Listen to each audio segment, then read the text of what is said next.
Listen to this introduction very carefully because I am going to discuss two important aspects in the introduction itself.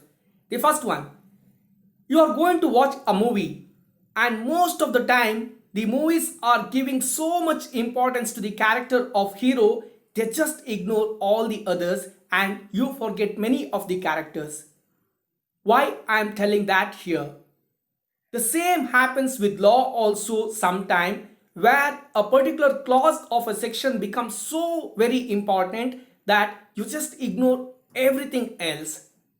When I say section 32, most of the people think that it is dying declaration. No, section 32 clause 1 is about dying declaration. Section 32 has as many as 8 clauses with 14 illustrations. Now we cannot ignore all the other 7 clauses, and being legal professions we need to know all the 8 clauses.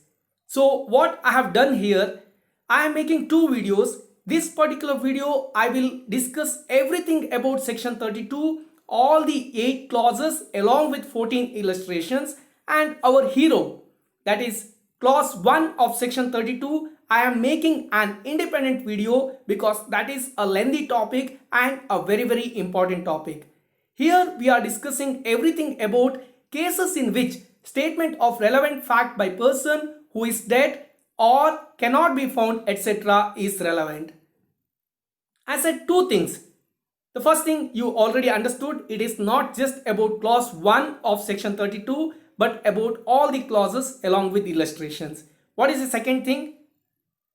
We know hearsay evidences are not important evidence or they will not be considered. But remember, section 32 plays as a role of an exception for that particular assumption. That is the second important aspect we need to remember.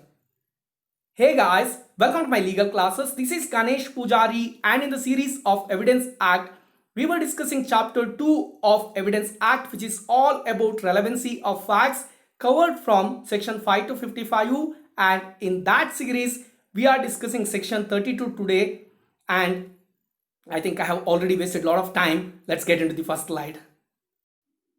Section 32 discusses about cases in which statement of relevant fact by person who is dead or cannot be found etc. is relevant.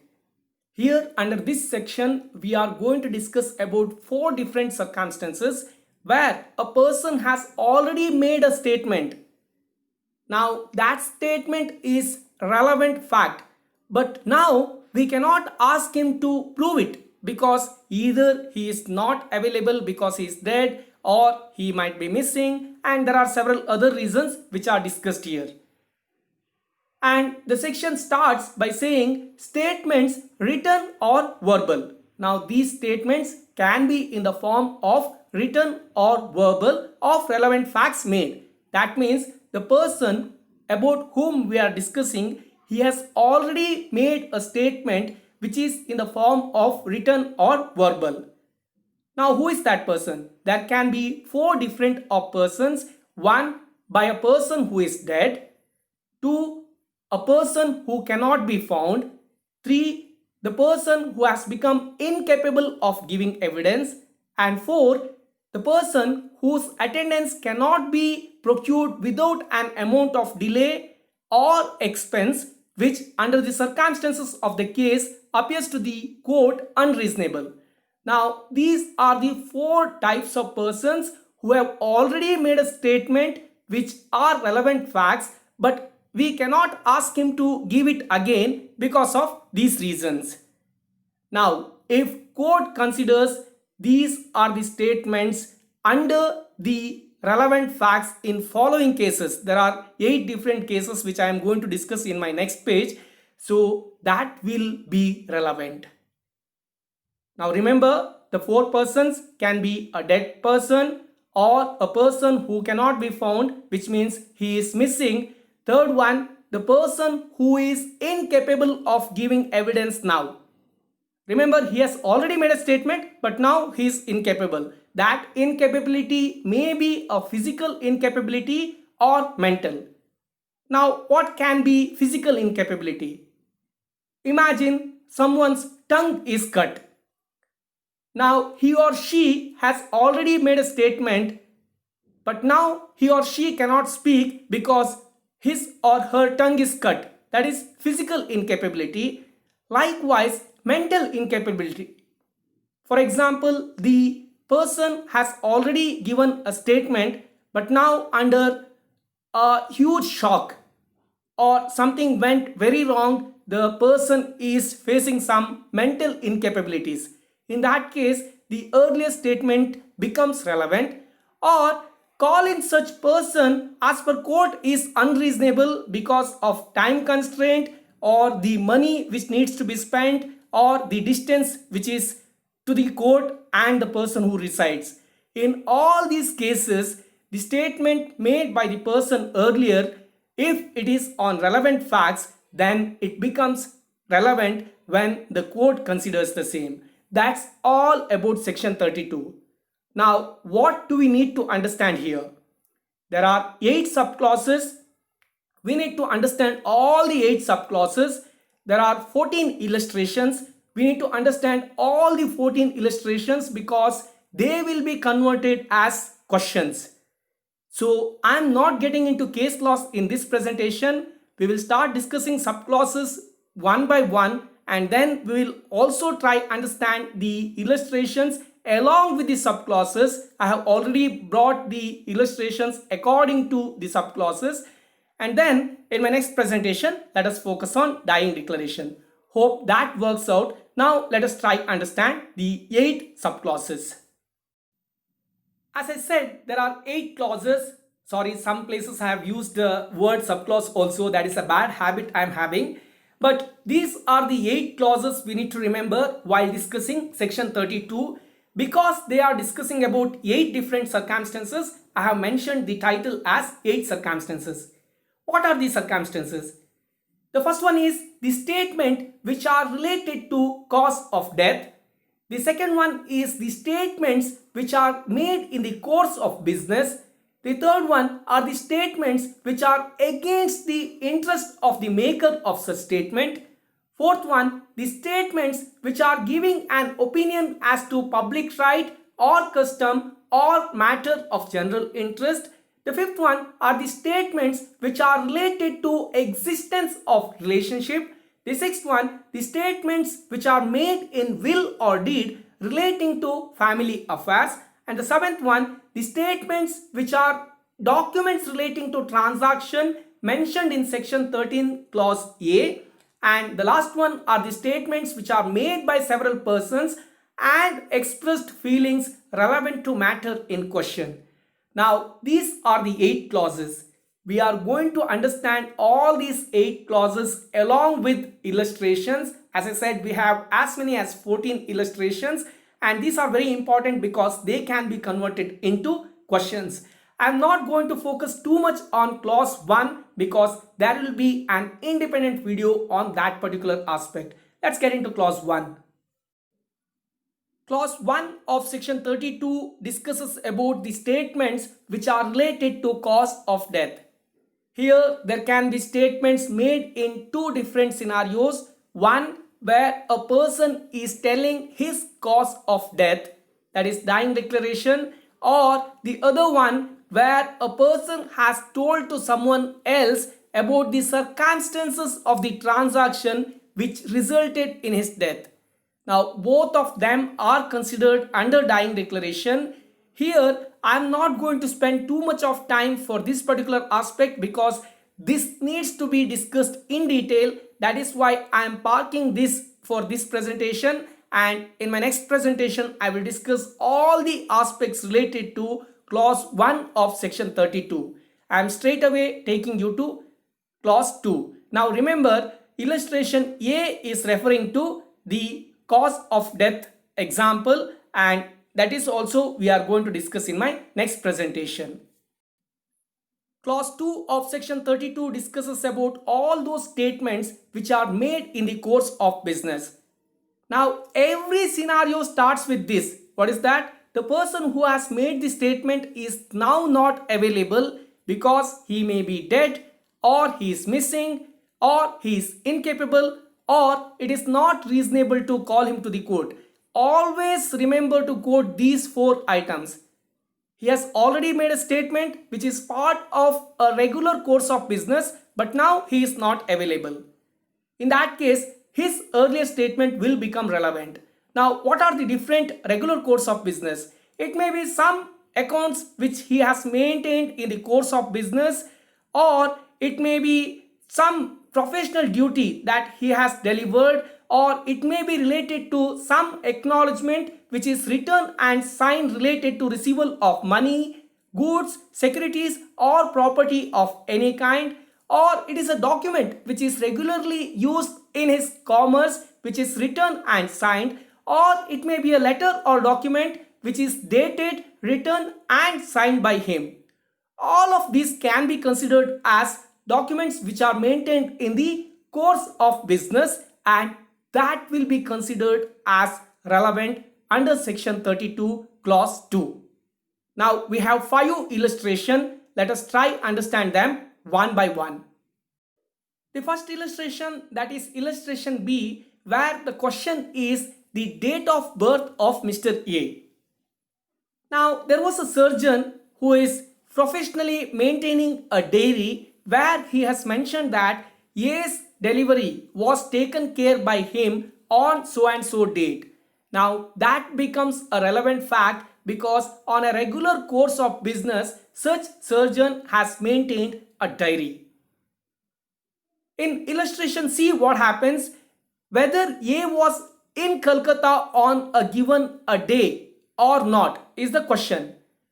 Now there was a solicitor who is not available now because he is dead. In his diary, that is in solicitor's diary, there was a mention that on so and so date he has met A in Calcutta. Now this solicitor on a regular course of business was maintaining diary, and A's visit was mentioned in his diary as part of it. That way the statement made by such dead solicitor is also relevant under clause 2 of section 32. In the third case, there is a question of whether a ship sailed from Bombay harbor on a given date and there is a letter available which becomes a relevant factor here. And in the fourth illustration, that is illustration G, there a person is not available but the letter written by him and dated is available, so that becomes relevant fact. And the last illustration, that is illustration H, where we are discussing about the cause of the wreck of ship, where a protest made by captain is referred, and that becomes a relevant fact. Now here what we need to observe is there is some kind of record maintained, and that becomes the regular course of business, and the statements made under such regular course of business will be considered as relevant under clause 2 of section 32. That's all about this particular clause. Clause 3 of section 32 discusses about those statements which are against the person who is making it. For example, X has made a statement and now he is either dead or missing or incapable, or it is unreasonable to call him to court. Under those circumstances, if the statement made is against the benefit or the interest of X, in that case, such statements will be considered as relevant. Now, that's all about clause 3 of section 32. There are 2 illustrations here. The first one is there is a question that whether A has paid rent for a particular land or not. Now A's agent is dead and he wrote a letter before his death that he has received the money from A to pay the rent and he has not paid the rent based on the instruction given by A. Now what did A do? He has sent the money to his agent, but he also mentioned in his letter that to hold the rent as of now. Now this statement is against Mr. A, but it is relevant under clause 3 section 32 because that suffices the requirement under this particular section. That is what we need to remember. Likewise, there is a question on a legal marriage of A and B, and the husband is now dead, but he, before dying, made a statement that their marriage was done in a circumstances where the celebration of such marriage was considered as crime.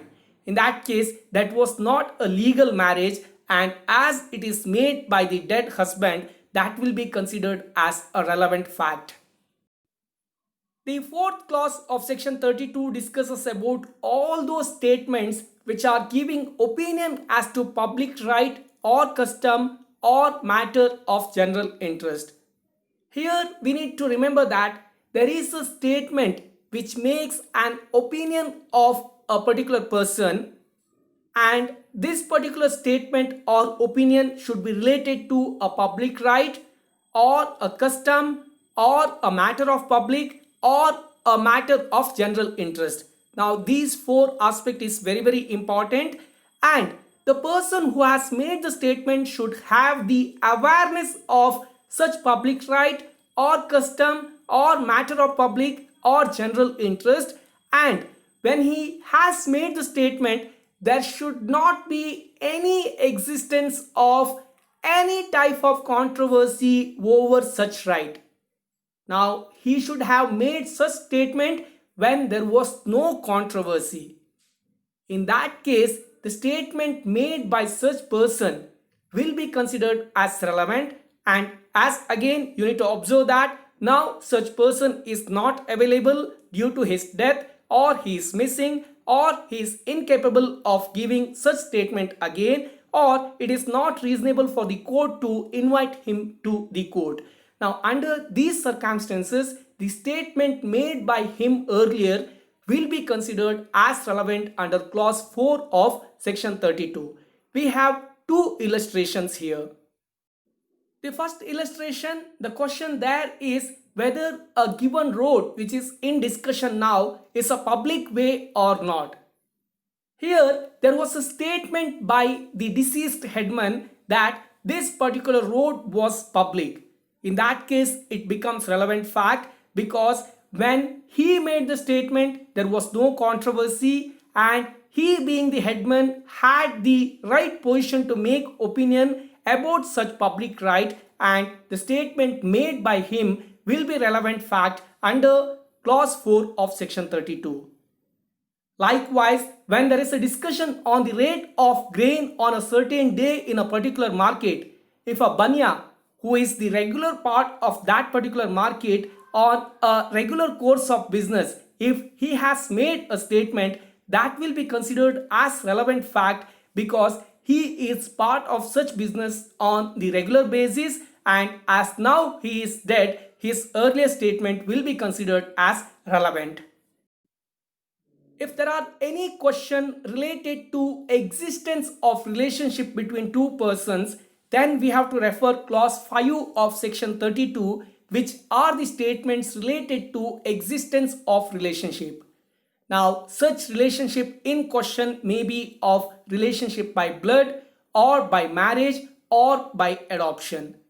Now, if anyone has special knowledge of such related information, and if they have made any statement before any issue on that particular aspect, that means there were no controversy earlier, and the statement made at that juncture will now become relevant under clause 5 of section 32. Here we have two illustrations. The first illustration L, this can be considered for clause 2 of section 32 also, because there a letter was written by Mr. A to his friend saying that I got a son on so and so date. Now this is about the birth date of A's son also, and if you consider as a letter in the course of business, now that can be used as an evidence of date of birth of A's son, as well as under clause 5 of section 32, this proves that A and his son are father and son because he has very clearly mentioned in the letter. On the second illustration, that is illustration M, there is a question whether A has married to B or not. Now here what happens, B's father C, who is now dead, and he has maintained a document or memorandum book where he has mentioned that his daughter was married to A on so and so date. Now, that entry in the memorandum book will become a relevant fact, and that will prove the relationship between A and B or the marriage between A and B. That is all we need to understand from illustration M. Clause 6 of section 32 in many ways is the continuation of clause 5 of section 32. There we are discussing about the existence of relationship, and here it becomes little more serious where we are discussing about the existence of relationship and the statement is connected to a will or deed which are relating to family affairs. Now the only additional aspect that we are seeing is the will or deed which is coming into picture under clause 6. Now here again the question remains same, whether there was any kind of blood relationship or relationship by marriage or relationship by adoption.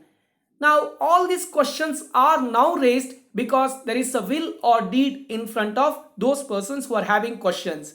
But if there are any family pedigree or if any mention on any kind of tombstone or family portrait or anything of such statements which are usually made before the questions of dispute raised, in that case the statements made earlier will be relevant. To understand this very easily, we need to refer illustration K. Now the question here is whether A is father of B or not. Now before A's death, A has made a statement that B is his son.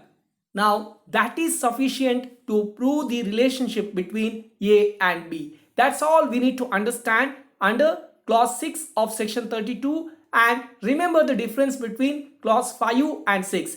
There we are discussing about the existence of relationship. Here we are discussing about the existence of relationship, and further there is a question of will or deed. That's all we need to remember. Clause 7 of section 32 looks little tricky, but it is also easy.